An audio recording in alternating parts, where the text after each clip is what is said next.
I'm Brian Longwell. I am a corporate comedian who actually worked in the corporate world. Now please, look at this short clip and then I'll explain a little more. The title for my presentation is simply this, and that is, Why Work? As Mike said, I am a non-motivational speaker. Motivational speakers like to get people fired up about working. I prefer to address the question of why show up in the first place. Now, I talked to other professional speakers about what I was doing, and they told me in order to make my story really compelling to an audience, what I need to do is I need to talk about how I obtain some goal in face of some very difficult obstacles. So schematically, this is what I need to do. Get up here and tell you how I reach some goal in face of prickly obstacle. Now this is where I immediately ran out of gas. I did not have a goal. So what I did is I had a one-man breakout brainstorming session. One-man breakout brainstorming sessions are effective because you don't have to write down other people's stupid ideas. Now these are the results of my goal brainstorming session. Now just the fact that I was doing this meant that I was already well on my way. I already had a goal, which was I wanted to get some goals. But I didn't stop there. I wanted to make my story truly compelling. I went on to goal number 2, which is I want to make money talking about achieving my goal. So it would seem that I had a compelling story, that I could get up in front of people and talk about how I obtained my goal, which was to get some goals, in face of the prickly obstacle, which was the absence of a goal. Not as simple as this. I found out I wasn't making a lot of money talking about achieving this goal. What I found was the obstacle to that goal was that my goal of making money talking about my goals, the prickly obstacle to that was the corporate managers did not like my title, Why Work? Their reaction was, well, why hire the guy? And I apologize that some of these slides are a little hard to read. I'm having a little trouble with the software that's generating the slides. Got a few bugs in the code, but once I get the bugs worked out, I will be making the software available on my website, and it will be available on a 5¼ floppy disk, compatible with all Atari 800 computers. So keep an eye on that. Now, to get around this obstacle of these corporate managers that did not like my title of Why Work, I came up with some alternative titles that I speak on, and these are the alternative titles that I've been having a lot of success with, and one that's been very popular is Working Harder for Less Pay. They like that one. I occasionally get calls for this one, and that is Vacations Are for Lightweights. But increasingly popular these days is the third one, and that is Living Without Health Care, What Do Doctors Know Anyway? Now, if you listen to the positive thinking people, the positive thinking people tell you focus on the goal, do not worry about the obstacle. Just focus on it. Pretend that there is no obstacle. I tried this. What happens when I did that is that the obstacle ended up just eating me alive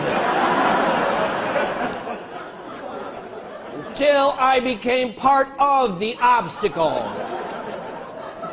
And this happened to my father.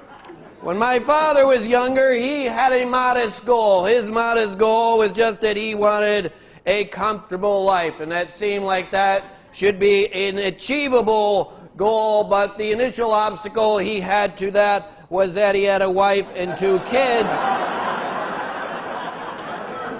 Now, this is a surmountable obstacle. You can get around this, but my father only focused on the goal. He did not pay attention to the obstacle, so the obstacle grew until there were 8 kids.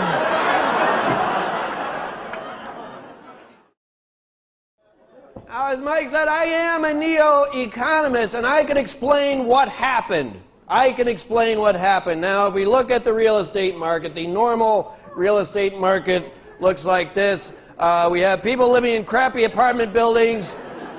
They save money and they get out and they buy a starter home, and everybody up the chain starts buying in bigger homes, and this goes along like that. But then the economy heated up. We ended up in a heated real estate market, and interest rates were low, there were lots of jobs, and then the builders started making McMansions.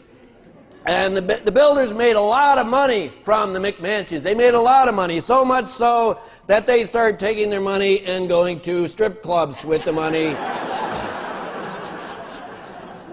And so the builders were going to the strip clubs, spending a lot of money at the strip clubs, which and the strippers were making a lot of money, so they'd take that money back to their apartments, where they could now buy starter homes. Now, historically, bankers haven't liked giving mortgages to strippers, but times have changed, and now the bankers are going to the strip clubs, where not only were they spending a lot of money, but they were giving mortgages to the strippers. These were called subprime loans.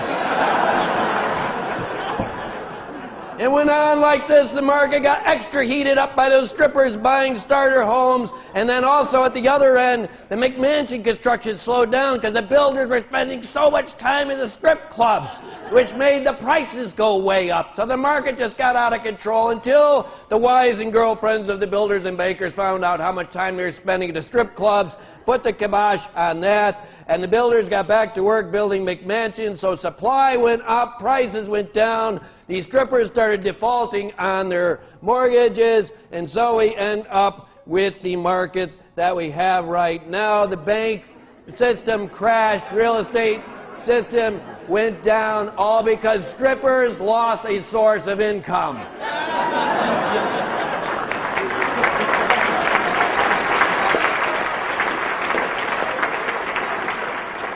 Are there any questions? The way my shtick works, I start out by telling a story just like any other serious presenter would do. But my story starts to go off the rails, giving the audience the impression something is not quite right. Then I get into the core of the presentation, where I turn on the overhead projector with the badly drawn slides, just like that little segment you had just seen. It works well as like a practical joke for the employees. They don't expect what I'm going to be doing. Something to help break up that all-day off-premises corporate meeting or the training or the special guest speaker after dinner. I also have done work as a corporate imposter, where I've gone in a company and I could be your vice president, forward thinking. Now what I do can take from anywhere from 15 minutes to an hour, depending on what your needs are, and I can customize the material for your company or event. Thank you very much for having a look.